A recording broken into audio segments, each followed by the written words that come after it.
இதை கேட்கும் போது எனக்கு ஒரு கதை ஞாபகம் வருது, சொல்லட்டும்? சொல்லு. அந்த கதை பேர் என்ன? அந்த கதையோட பேரு அறிவில்லா ஆமை.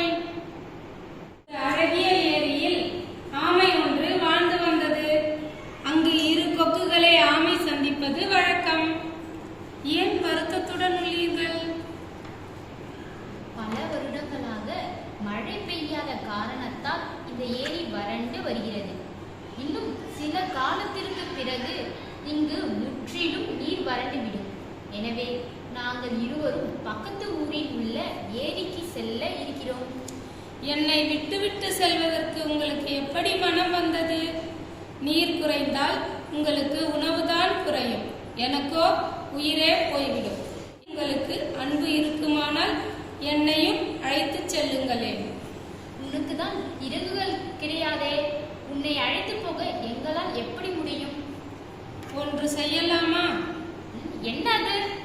ஒரு நீண்ட குச்சியை எடுத்து வாருங்கள். நான் நடுவில் என்னுடைய பற்களால் கெட்டியாய் பிடித்துக் கொள்கிறேன்.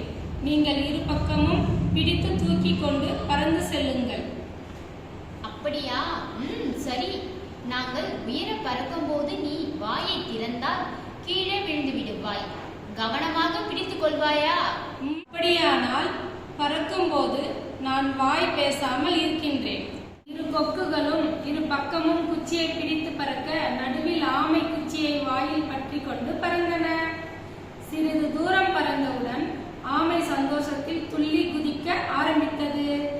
செல்லும் வழியில் கொக்குகள் ஆமையுடன் பறந்து செல்வதை பார்த்த மக்கள் கூட்டம்.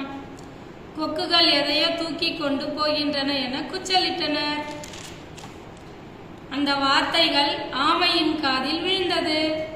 இந்த மக்கள் ஏன் இப்படி கூச்சலிடுகின்றனர் என வாய் திறந்து பேச ஆமை பிடித்திருந்த பிடி விட்டுவிட கீழே விழத் தொடங்கியது. கதையின் கருத்து: ஒரு செயலை செய்யும் முன் சிந்தித்து செயல்பட வேண்டும்.